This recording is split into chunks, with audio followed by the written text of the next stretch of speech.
So welcome to the Tokyo Living podcast. My guest today is one of the longest standing members of the Club 360 team.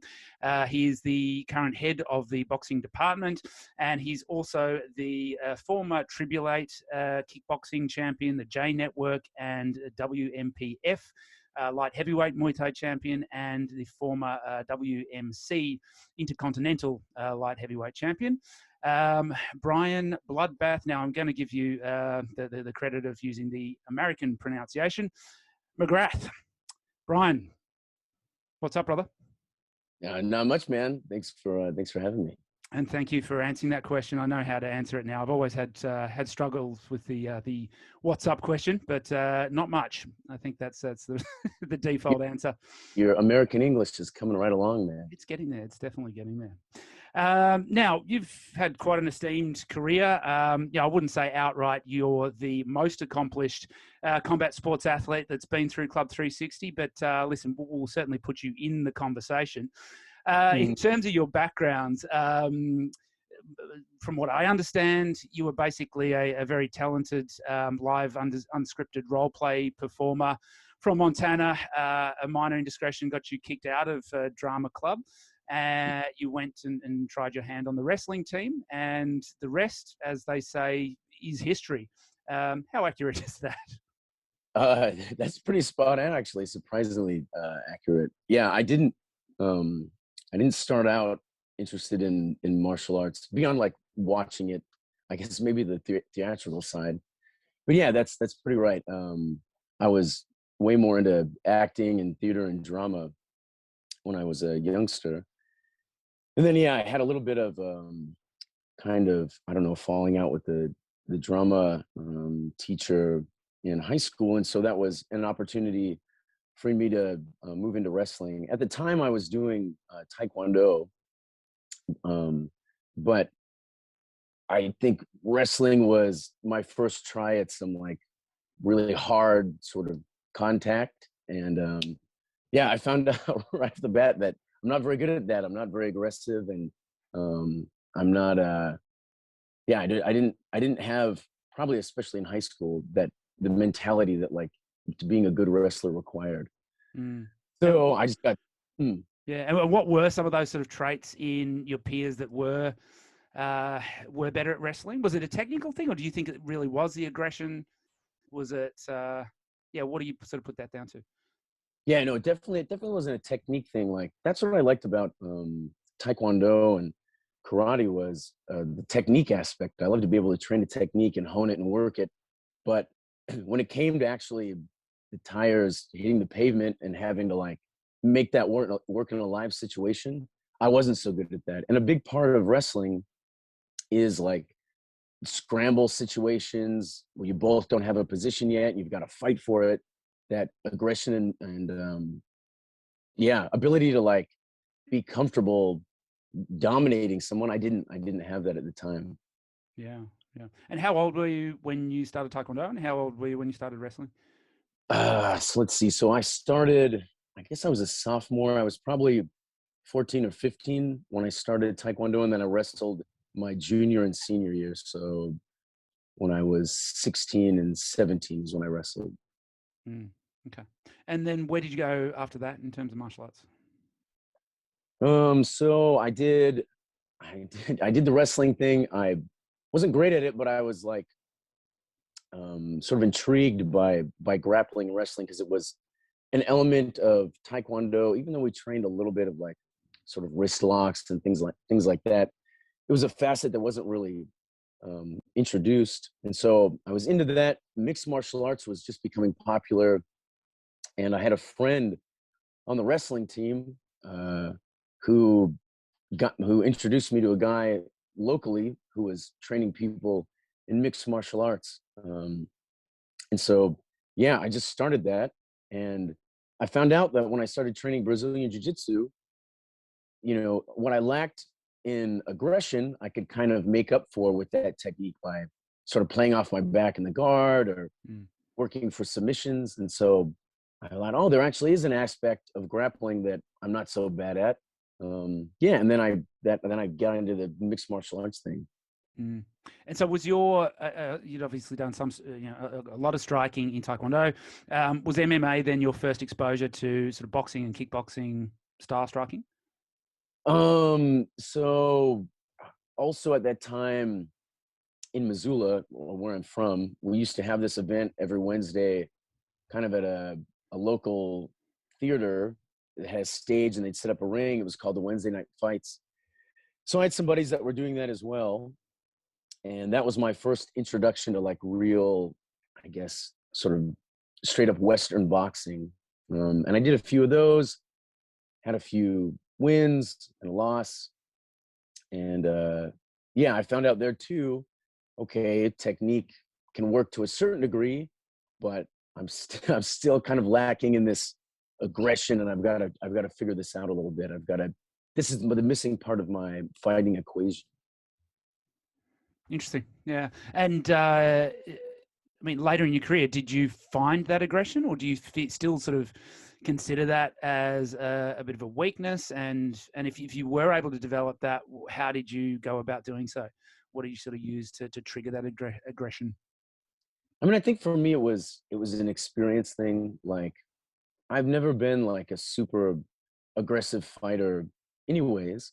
But learning to pick your spots, knowing when to do it, and then as you know, if you have more of a technical style, just the more rounds that you accumulate, the more time you spend in the ring, the more comfortable you get. Experience becomes really key, I think, for someone that sort of fights and competes the way that I do. But I did, as I've gotten older, I have got more comfortable with, using aggression in the appropriate amounts. It's still not necessarily my thing, but I don't know that I would do well with a super aggressive style anyways. So yeah, I've just tried to build my skill sets in the other areas and then adopt that where need be. Yeah. I think it's different types of aggression, and some can certainly work towards, and some can work against an athlete. I think if people are aggressive because of some emotional reason, they bring too much emotion into the fight. And you see this all the time in professional combat sports, but can often work against a person. So I think, developing that right amount of aggression is sort of the sweet spot. I know when I was training, my sensei always, he taught the process of sort of developing triggers. So you'd have a sort of a self-defense trigger. You've got to, if you are attacked in a self-defense situation, you've got to have that thing that switches you on. If you're not normally a violent person, you've got to think, I've got a families to support, and I can't afford to be dead or hospitalized. You've got to have those little triggers, and then you can sort of tone that down and use other triggers to develop that right amount of aggression for a combat situation, even if it's a competitive one, where you don't really have that same sort of pressure, but you've got to find other ways of creating it. But it's interesting how those different personality types influence fighting styles as well. Yeah, man, I think you're totally right. Like, when I've experimented with it and I've kind of tried to let that aggressive side of me come out, as long as I keep it reined in, it's okay. But once it falls into like that emotional place, things just fall apart. And I've never done well. I'm trying to ride through a fight of my emotions. So I think you're right. If you could kind of ride the wave to a certain point, as long as it doesn't go too far. Yeah.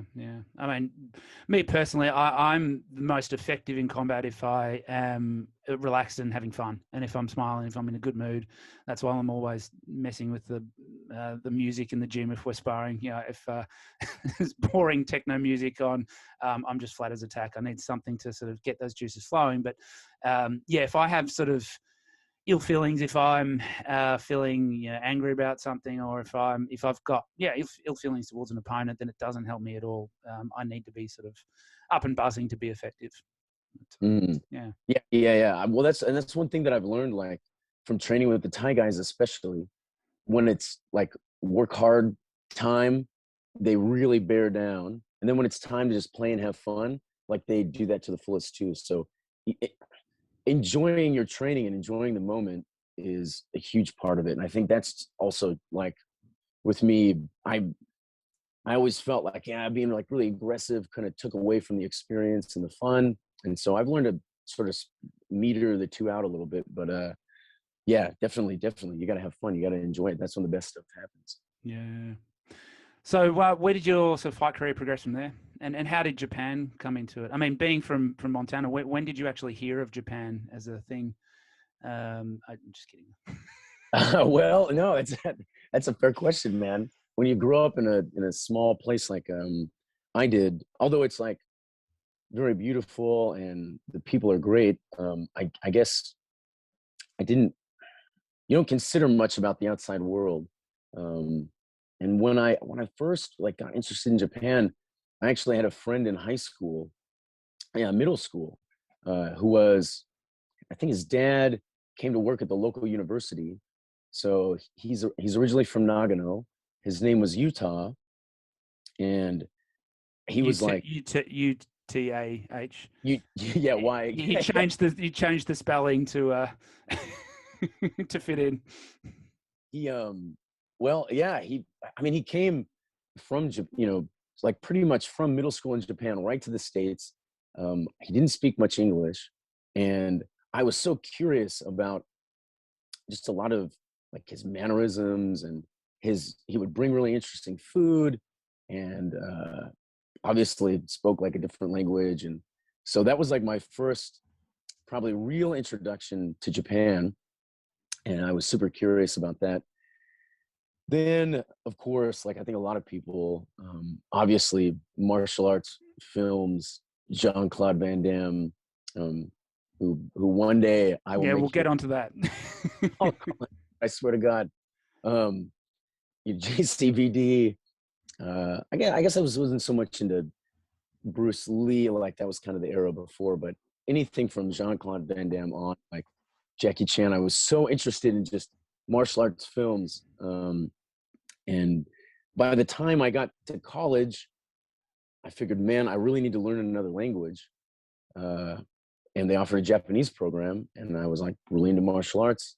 And so I just kind of dove into that. And that was really how my journey over here started. Very cool. And then when did you go from there? When did you actually come to Japan for the first time? So I had a great professor, Tachibana Sensei, when I was in college.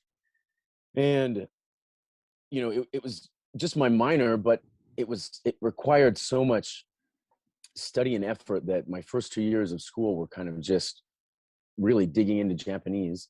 And she made it like very clear to everyone, hey, if you want to actually do a study abroad, which she highly recommended, there's tons of ways to do this. And so she helped me like look into scholarship programs and do the application process. And so then my junior year, my third year of college, I studied abroad at Toyo University. I guess it was a 10-month exchange program over here. And at that time, my Japanese wasn't great, but I could just take a ton of different classes. Not that I necessarily was able to absorb much, but some of them were in English, some were in Japanese. I even took Korean. And I was also able to train with the boxing team and the kickboxing team and just meet really interesting people and make really good connections. And did you notice much about the differences in training methods between what you've been exposed to in the States and in Japan? Yeah. I guess so. I would like sit down sometimes and just watch like the judo team practice at the university, and they were clearly like super dedicated. It seemed like they always followed like a real regimented warm up. So there was a lot of rote learning. Like it seemed like they would do the same thing over and over and over till it was perfect. And I noticed that too with the boxing team. It was just a very consistent sort of regular schedule. And there were times when they were training hard. There were times when they were kind of just going through the paces. I would say compared to my training back in the US, there was probably like a lot of emphasis placed on back in the US, like physicality and aggression and mindset. Whereas here in Japan, it seemed like consistency and repetition. Yeah. I think that's, well, at least my experience as well. And I think that, if you were to teach martial arts the way that it's taught in a lot of places in Japan, back in the West, I just don't think it'd fly. I think the Japanese have a different sort of patience and a different style of learning, and it's definitely not for everyone, and works for them. But I had exactly the same experience coming out here. Yeah. How would you compare? I mean, to ask you a question, how would you compared to the Australian style? How was Japan doing? It's just a lot of repetition, and like you said, the same sort of format of classes over and over again. And even with someone like Tsukamoto, who I did most of my training with in sort of the mid block of my career, he taught very differently, but it was still very much the same thing over and over again. And he'd sort of switch maybe every 2 or 3 months and include different things, but then it'd be the same sort of pattern for the next 2 or 3 months, the same sort of techniques and same sort of training session format. And I think that, by the same token, if you taught martial arts in the same way that it's taught in the West in Japan, I think they would struggle with it as well. I think the Japanese really need that structure. Yeah. No, I totally agree. I think that's, you're right on. And did you have any fights the first time that you were out here? When I was studying abroad, no. I did, a lot of sparring and training, and but no competition. Yeah. And so then after that experience, you went back to the States, finished college. What did you sort of do fighting wise after that? Okay, so I went back to the US, switched my focus from Japanese finally to work on my major, which was health and human performance. Then I had, I guess, before I came to Japan, I probably had one mixed martial arts fight. And then I came back. I had a handful more, did some Brazilian Jiu-Jitsu tournaments. I may have done some tournaments before or after. But that's, I was still really into mixed martial arts at that point. And then, so I'm getting towards the end of my degree.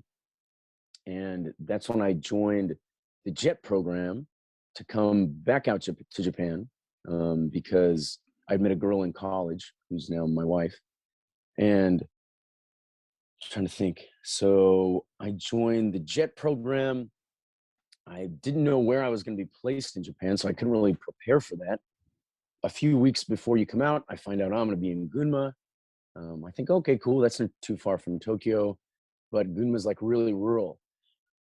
And I remember doing the orientation in Tokyo, and you start off at the Keio Plaza Hotel, which is really nice, really cool. There's like thousands of other people on this English teaching program, and then you move from there to the prefecture you're going to be at with all the English teachers, all the JET participants that are there. So you go from this like really posh, super nice hotel to the Gunma, the biggest city in Gunma, which is still really cool, obviously a lot smaller.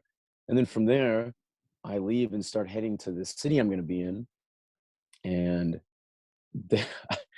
I remember just taking the drive, and all of a sudden we're no longer in any place that I would have like recognized from being in any metropolitan area. It starts to feel more like actually where I'm from. Like there's just farms and mountains, but we keep going and we keep going, and we finally get to Kanashina, and we are just like really removed from anything that I knew about Japan.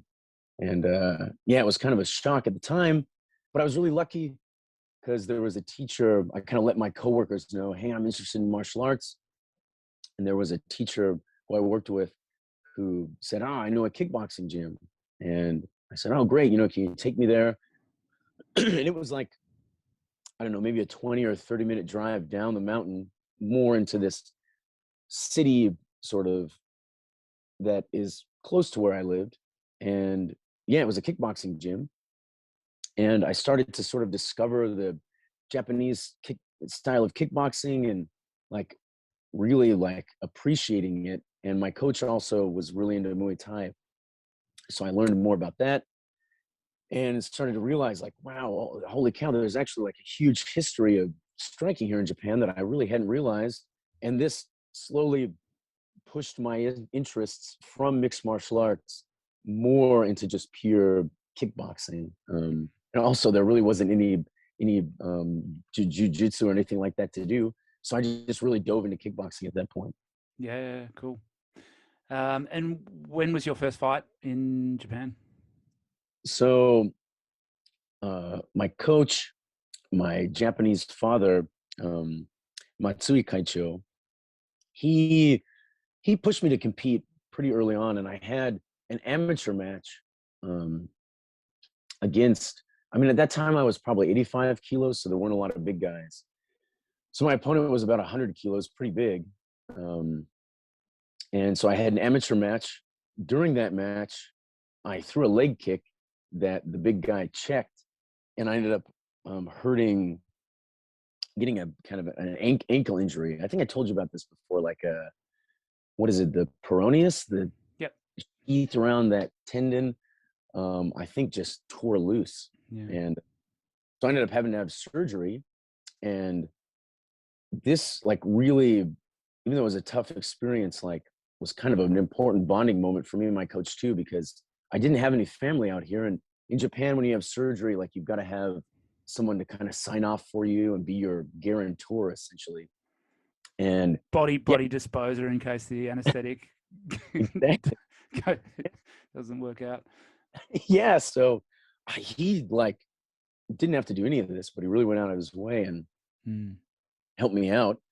And yeah, I did that, rehabbed a little bit, and he was like, all right, let's get back on the horse. And so from there I started competing basically in pro matches, which as an English teacher on this JET program, because you're essentially a government employee, you're not supposed to do that, but I just kind of didn't tell anyone about it. I would have a fight on the weekend and then go limping back into school the next day and just hope the principal didn't notice. just tripped over. Yeah. That was kind of a shitty time, but I think everyone kind of knew what was going on and they were pretty cool about it. Yeah. And then, and you sort of worked your way up to a few title fights then. Yeah. So at that time I had some matches. I was lucky enough to win them all, had a few finishes. Some were kickboxing rules, some were Muay Thai. And so then my final match in Japan, when I was doing the JET program, was that Triblelate, that sort of regional title fight, where they played live music during the rounds, like, and it wasn't just like I don't know, loungy jazz music. It was like hardcore heavy metal. So you can't hear anything anyways, but you really can't hear anything when a band is like da, da, da, da, da, in the background. Wow. And the experience, like things are just crazy. I don't know. It was, I guess I kind of just zoned it out at the time, but thinking back, like it really picked up the intensity of the fight too. So yeah, I had that, got that win.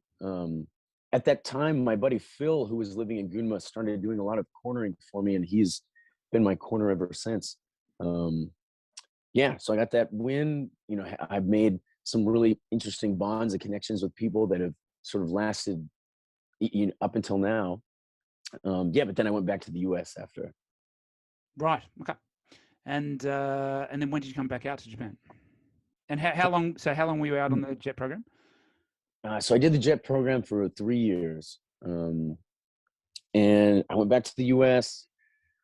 I wanted to keep pursuing kickboxing. I wanted to like run a gym back there and get into that.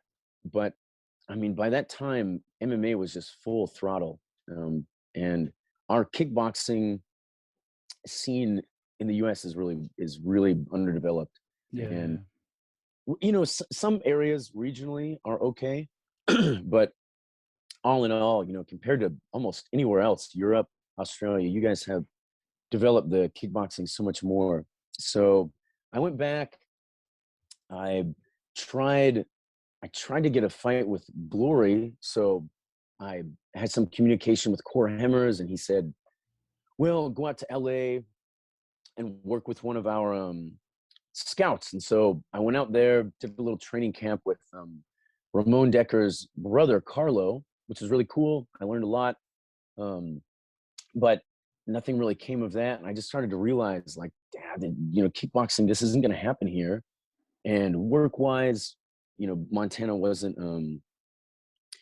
Montana's got a great lifestyle, but there's not a ton of economy. At least there wasn't then. Things are kind of changing now. So I just decided, along with my wife, like, if we're going to be in a big city, instead of moving to LA or, New York, why not go back to Tokyo? I know kickboxing is going to be there. We can find work there. You can find work there. Like, I think too, part of me was just really missing things over here. So we were just back shortly in the US in 2014. We came back here. Yeah. Wow. And then, so you got back onto it, so with your kickboxing fights when you returned back here, and you worked your way up to a pretty high level. Yeah. Well, that's when I came here, I got right back into training, I tried to figure out with my coach, what am I going to do gym wise? But he introduced me to this Muay Thai gym, Wheeler Sakurek, that has let me train, like, not as an official member of their gym, but the Japanese word Daigeko. They've let me train as sort of an outside student, and they've been great, and I've learned so much from them. And so I've been, I can't go back to Gunma to train, even though that's still my official gym. So I work with Wheeler Sakurek here. I work with a boxing coach at K's Box, and it has just, like, being in Tokyo in the fight sort of milieu with, guys like Koichi and Jan and you, I've learned so much. And it just doing kickboxing every day, like, 8 hours a day, has developed my skill set hugely. Mm-hmm. Awesome. And then I keep poking you, but obviously you don't like to talk about your successes. But just talk us through a few of those title fights that you had out here. Okay, cool. So I had let me see, my first one. So I actually had like, in the beginning, when I came back in 2014, it wasn't just all easy. Like, I had a couple losses. I had 2 in a row at one point. I got Legionnaire's disease, which is like really bad pneumonia. Like, I had a few more bumps in the road. But then, so I had that third loss in a row. It was really bad. I, fractured my jaw. Like, it was kind of the lowest point in my career. That was a shocking experience. I mean, it was a very blatant foul that did that to you. I was only a few meters away from it. It was hideous.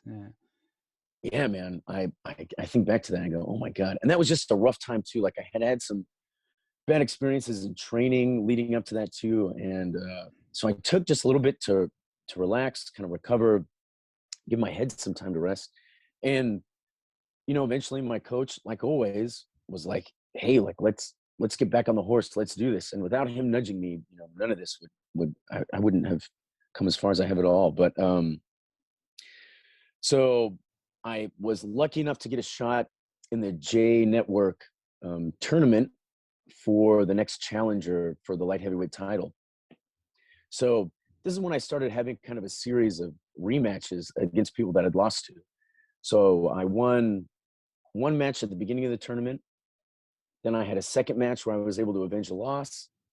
And then, then I ended up having the title fight and winning. So that was huge. That title means a lot to me because it wasn't just like a match was made for the title and you had to kind of win through a progression. Yeah. And that included also having to get back in there with a guy who had beat me before. And that was like, probably of all my fights where you come back from a loss and win are the most meaningful, even more than, whatever belt is attached. Absolutely. So I won that J Network title. Then I had another rematch against a guy who would beat me for the WMPF, the World Professional Muay Thai Federation Japan light heavyweight title.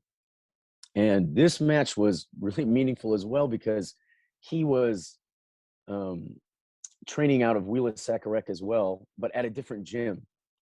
So the Thai guys were really into this fight. We're also bigger, and we had a pretty close match before, but I had definitely got beat. So this time too, it wasn't 3 rounds; it was 5 rounds. The belt was on the line. These Thai guys, you know, they're from each gym are betting a lot of money on this, and they're telling me about this beforehand, like. And I'm thinking, God, man, please, please don't bet your hard-earned money on this thing. But they're going, yeah, Brian, I hope you're training hard. I got a lot of money riding on this thing. And oh man, but that was another really tough match. And I, you know, I had to dig deep, but I did a lot of things in training as well to prepare for that because I knew how he was going to come with hard kicks and he had a good clinch game. I was able to defend the low kicks, use my jab, and also in the end, work my own clinch. So yeah, I think you finished that last round with a throw, right? And you finished. yes, you finished the 5th round with a throw, and I think that sort of it was a very close round and a very close scorecard as well. So yeah, it was an awesome way to finish. Yeah, that was a razor thin fight, man. Gosh, even thinking about it, just being back there, and like, oh my God, did I win? Did I win? But yep, it worked out well. That was a tough one, and then I had to defend the J Network title, so I had another rematch against you know, a guy that you know and had trained with. That was another tough fight. I was doing really well until the final round when he snuck a knee up the middle that rocked my world, and I barely just hung on there. But then, yeah, like you said, I mean, the clinch work that you did when you were obviously shaken by that technique was, it was really impressive. I mean, if you didn't have that, I think he could have taken advantage and outstruck and got a KO, but you sort of stuck in there and didn't give him the range to do that. Well, yeah, it was yeah, I was on shaky feet at that time, but it yeah, I mean, you're right. Being able to clinch and being able to having the experience of just training with, you know, so many different people gives you the wherewithal to make it through in a moment like that.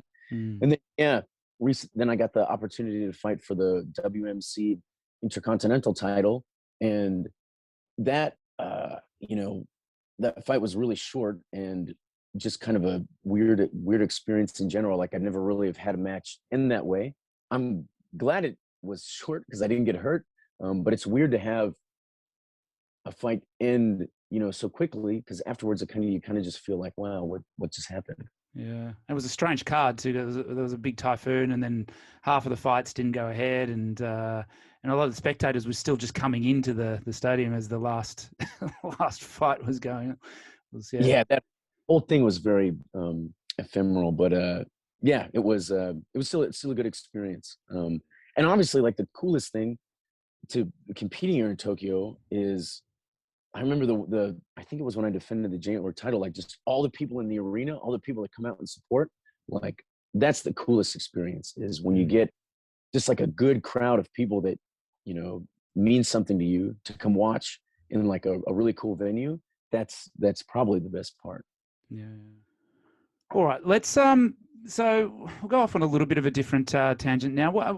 And just talking about some martial arts in general, what and combat sports. You know, sometimes they're used synonymously, but yeah, I think there are sort of differences in between. You know, how would you describe martial arts and how you describe combat sports? But yeah, what has a practice of these arts and sports done for you? What do you think that you've gotten out of it? Oh yeah, man. Well, that is a super deep and complex question. So there's been so much self exploration because it's not even necessarily the fight itself, but it's all the lead up. Like if you want to compete at a high level, it requires so much of you in the weeks and months leading up that you really find out, am I able to dedicate myself to something? Am I able to really see this through? And most definitely training for a fight, you're going to get hurt at some point. Like there is going to be a bump in the road. Like you are just going to have to deal with adversity. And unless you put yourself in this sort of situation, you're never really going to know. Like you're never really going to know, like, what am I made of? And so I've had so many like things happen in the lead up to a fight that have put me off course, or, whether it be like a staph infection, or, some horrible injury like a broken rib. And the thing, so you have to go through all this adversity. You find out, man, like, I can't fake my way through that. Like, you can walk out to the ring and try to look confident and fake that, but you can't fake the prep. Yeah. And that adversity not only shapes you and hones you, but it tells you a lot about yourself. So that has been a huge part, like, just prepping for all these matches, really learning, like, okay, I'm not perfect. There's going to be days where I suck in training. There's going to be sparring when I can't turn it on, but I can be consistent and I can show up. And so I've learned some of my strengths. I've learned some of my weaknesses as too, like, if I have some training sessions that go bad, like, I can really get in my own head about that. Yeah. So you learn a lot about where you're weak as well. And then you also learn, like, or I have learned, going into a match, you're never going to be 100%. If you did have a hard training camp, you shouldn't be 100%. Like, probably something is going to hurt. You're going to have like an injury or whatever, or something's going to be in your head. But that making that leap, like, just taking the leap and doing it is always worth it. Like, you're win or lose, you are always going to come away having sort of grown or learned something, as long as you invest enough in the experience. And so, yeah, and I think those are skills and important things to know about yourself in so many different facets of life, whether it comes to work, being a dad, being a friend, being intimate with someone, like, being honest with you. You can just, fighting just strips it all away, and you just are raw and honest. And yeah, if you get, knocked out in front of 2,000 people, yeah, you can't hide that. Can't hide. But Yeah. what is there to be ashamed of too? That is what it is. Yeah. I think it's a different type of challenge to any other sport. I think being in combat, there's that different self-discipline that you need when you're facing the reality of combat. I mean, there's someone wanting to hurt you, and you're going to have to hurt them, and it just, the preparation that it takes to get yourself ready for that is just on a completely different level. And I think that you talked about before about the injury. Yeah, I mean, if you're training hard, if you're never getting injured, then yeah, you're probably not quite pushing yourself. I mean, definitely on a group level, when we look at sort of team sports and across big populations, if a team isn't getting at least some injuries, then they're probably not pushing as a group as hard as they should. But I think also just the mind games that go on when you do have an injury or a setback, because we sort of put so much pressure on ourselves. When you have a setback like that, there's always that temptation to give yourself an excuse. It's like, okay, I had this injury, so maybe the win isn't as important. If I lose, then it's going to be okay. I'm going to sort of forgive myself for it, and try and push through that every time, and give yourself that. What is it? That permission to put that pressure back on yourself to really want that win, I think is really important. And yeah, I can't count the number of times that I've sort of had that dialogue with myself when something's happened in preparation for a fight. Yeah. There's an interesting, psychological piece here as well, as, everything that I'm experiencing and going through, there's also another individual, my opponent, who is going through a lot of these same things. And sometimes you can forget that, and you imagine, in your mind, like, maybe you create an illusion that your opponent is not human, like they're just so tough and they're not experiencing any of these things. And then you just realize, like, you go in there, you throw your first few blows, you get a feel for things, you go, all right, these shots, I can handle this. This is something that I can take on, that I can do. And then, you have your fight, win or lose.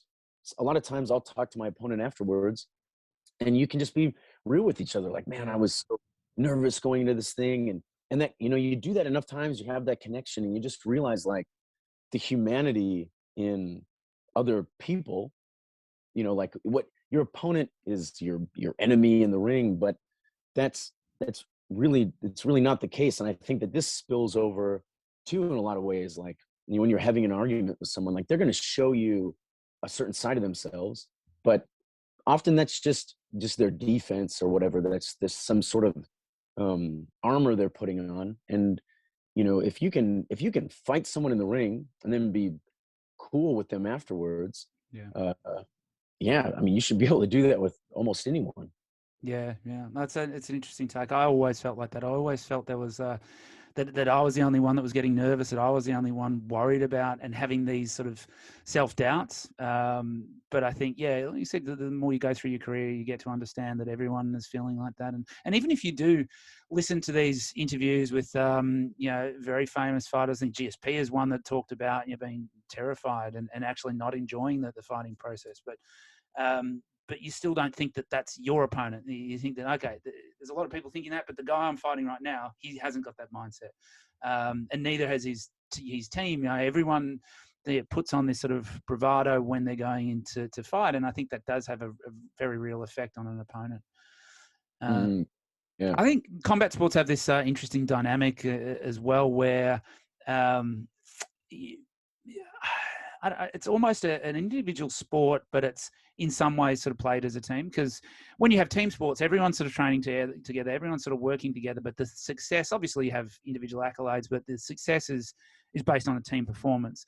I haven't really had much experience as a player, and I don't, to be honest, don't follow, primarily spend a lot of time following combat sports and then some team sports, but other individual sports don't seem to have that sort of team environment. It seems to be very sort of individualized, the athletes. And I'm sure this isn't 100% the case, but it seems as though there's more, not selfishness, but a more sort of self-centered approach in sports. But I think with combat sports, you get this team environment where the whole team is invested in the results of one person. And I guess maybe it's just because I follow a lot of combat sports media, but people are always talking about the successes as a team. You'll hear fighters a lot just saying, this is all due to my team and I've got a great team. And just coming from a traditional martial arts environment, that's sort of the way that we're brought up. Everyone in the dojo is there to help each other get better. And I sort of push that a lot with my junior students, that when you're sparring someone, you're not there to beat each other. There's sometimes where you'll be evenly matched and you can go pretty hard, and you are trying to make each other better by challenging each other and trying to get the better of each other, knowing that interaction will make both people grow. But when you're sparring with someone who's less experienced or smaller, your job is, yes, you work on techniques and things to develop your own game, but you're also trying to make that person get better. And I think, martial arts has, that senpai kohai system where you've got someone above you and to aspire to, and someone below you that's pushing you, and everyone sort of grows as a whole. I find that, a really strong point about martial arts, and something that may be suited to different individuals. There's some people that are quite sort of self-centered and will do well with other individual sports. There's other people that like to have that ability to work as a team and then to succeed as a team and not have the pressure. Because if you're on a team, then if you win or lose, you sort of win or lose as a team. But with martial arts, you're sort of training as a team. You're focusing on helping each other get better. But at the same time, once you step out there, whilst your team are behind you, you're in there doing the work, and you're putting your body at risk and your pride at risk as well. Yeah, no, you're totally right. It's a huge piece here in Japan, like the humility. Well, and I think it must be sort of a common theme throughout a lot of Asia, because I see it with the Thai guys as well. They're like so experienced, so good, so skilled, and could totally walk around, like I'm the biggest, baddest dude, but they don't do that at all. They're so humble, and sometimes I think, at least, back home, people who really haven't even, necessarily accomplished much will sometimes, allow their ego to take over. And I just think, man, like, if only the traditional aspect here must play into it. There must be some sort of overarching or consistent cultural thread as well. But Mm. I've learned so much. Doing martial arts should be like an extremely, I don't know, you should get a lot of humility from the experience anyways. But just seeing how people conduct themselves here, how they talk about martial arts, how the fans watch the fights, how they like will support fighters that they like, just like the whole microcosm of Kaktogi here in Japan. There is so much humility, and that has really rubbed off on me and really endeared me to Japan. Like I've always kind of looked for something like that, and there can be a lot of ego tied up in martial arts back home, and I was always trying to get away from that. And Mm. here, like I still feel like, I don't know, I'm still in awe of just how dedicated and how the lack of self-centeredness around a lot of people here on the scene. Like, it just blows me away. Yeah, yeah. If you yeah, obviously you've sort of talked to junior boxing classes in the past, and you've had experience in combat sports as a young person. For parents who are considering having their children, take part in combat sports and martial arts, what obviously we've talked already about some of the different advantages, but is there anything else that you think that really sort of sells martial arts and combat sports above other sports or other in activities and endeavors? I mean, yes, for sure, 100%. Like, I think, and especially here in Japan, like, creating sort of a consistency, a schedule, like getting in a routine, I think is just really good for anyone, especially kids, like going somewhere where they can feel comfortable, they can sort of hone a skill set, they have people who are going to uplift them, but they also have people like, in that senpai kohai structure, who are also going to hold them to a certain standard. I think is really important too. And, the thing, like, martial arts don't lie. Like, you are just going to get a healthy dose of reality as long as it's done safe, in a safe manner.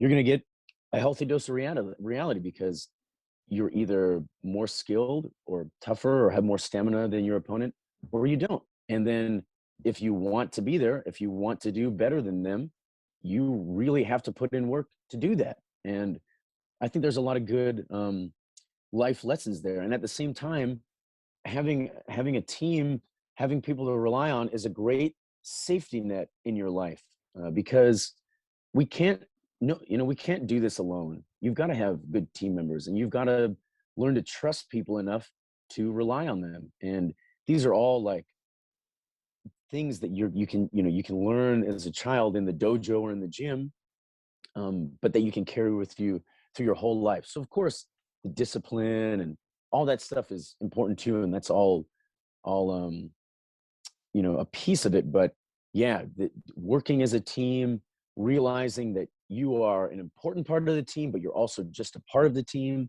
and that should motivate you, that should comfort you. I mean, we live in a society, and so I think there's just so many important lessons to be had there that you can get in the gym and the dojo. Yeah, no, that's awesome. I mean, a lot the discipline is always one that's sort of pushed, and I think that it's sort of become synonymous with martial arts, that it's sort of the meaning's lost a little bit. The people that think of putting kids in martial arts as discipline, bowing and lining up straight and all that sort of stuff. But like you said, I think it's a lot deeper than that. And I think that, like you said, you can't hide in martial arts. You're going to get a dose of reality that's going to force you to adjust things and really work to get better at things.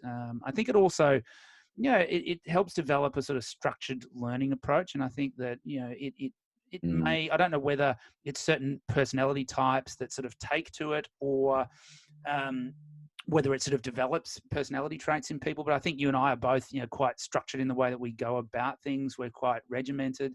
And we talked about this sort of in a team meeting the other day that, sometimes we're probably both even a little bit too much on that side. But I think that sort of helped develop that personality where we're very, we have a system of doing things. And I think that sort of developed through that systemized approach in martial arts. You have, your kata, you go through a certain pattern, you develop, you progress that pattern on, you make it harder and more complicated, and then you try and take elements of that and put it into your practice in fighting and things like that. And I just think that systemized approach is something very unique to martial arts. Yeah, no, you're totally right. And everyone's like, all the different learning styles can be touched and can be worked with in the, martial arts structure. Like, some things are very regimented. Your drilling, your bag work, your shadow boxing, your kata, and those are just to be done a certain way. And then you get to freely express that in your sparring scenario, or, and so while you're, like a good coach, you would look at someone, you would hope to imprint them with some good principles and skills, but you would also want them to master those skills and then make them their own. And so there's just a progression built into the system where in the beginning, you're doing a lot of rote learning, you're just doing these things over and over. But in doing that, you learn to you discover yourself, you discover your own rhythm and your own style, and then you develop that and you get to play with that and express that. And that's like super, when you figure out who you are in any element, in any situation, but especially when you're sparring and whatnot, it's very cathartic to kind of realize, like, oh, this is how I fight. This is me. And when you start to stumble upon that and find that, it's like a very self-actualizing experience. And then, so this whole road is built through martial arts. So you are the student, you do the drills, the rote learning, and then there's the self-discovery. And then all of a sudden you become a coach, and now you have to find the best way to pass that on to someone else. And that it's all of this, it just keeps getting more and more fulfilling the longer you stick with it. If you have the wherewithal to do it, it's just going to keep giving back and giving back. We'll sort of start wrapping up now, but I want to talk about your return to the ring. I think it's, is it May 23rd? Yes. You'll be fighting Konishi Takuma in the Rise organization. It's been a while since you've been there. Obviously, with COVID, events were cancelled and that type of thing. But I'm sure you're dying to get back in the ring and get back into it. Yeah, man. March last year, I had a match lined up, and I did my last hard oikomi practice, my last hard push.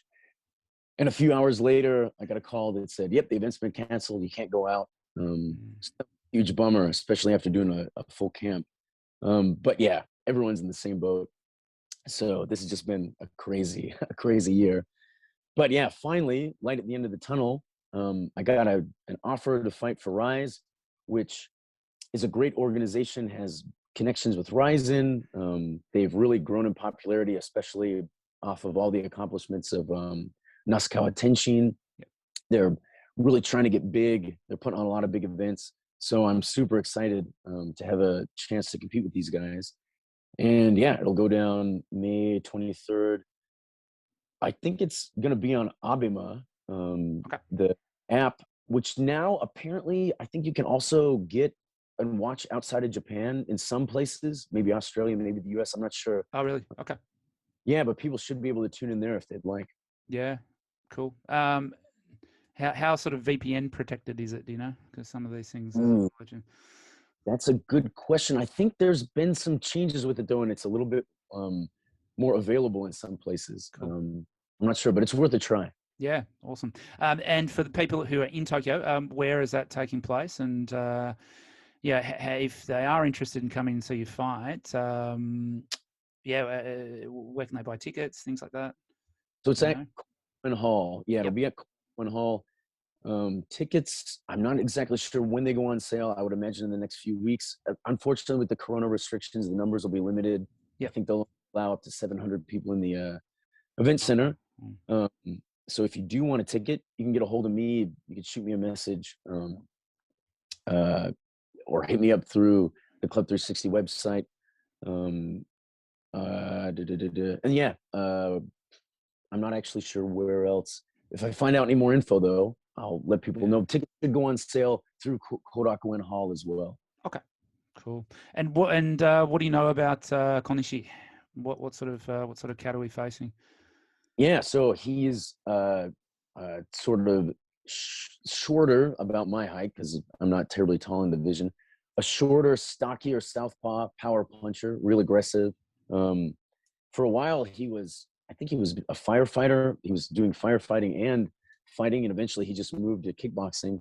But he's got a lot of physicality from what I've seen. He's fought in Glory, he's fought in Ryzen, he's fought in Rise, Rebels, all over the place. So he's got a lot of good experience. And so, yeah, I am going to, really be forced. There's also only clinch up to 1 strike. There's no elbows. So I'm going to be forced to really work my boxing game. Yep. Keep him on the outside and, contend with his aggressive, sort of powerful style. Yeah. Something about firefighters, huh? The former UFC heavyweight champ Stipe Miocic is a firefighter. That's right. Yeah. He kept his job, though. Yes, he did, actually. Right? Even though he's probably making a million times more money. Fight those fires, man. Yeah. Well, look, we wish you all the best with your return.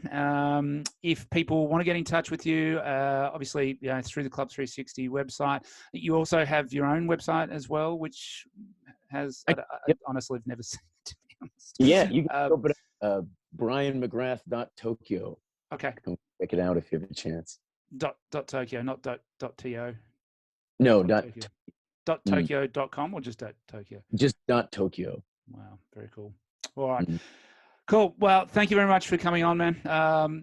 Enjoyed that chat. If you've got other topics around martial arts that you'd like to have the listeners of the show tune in for, then let us know and we can perhaps come back and do it again. But enjoy your day and we'll catch you bright and early tomorrow morning.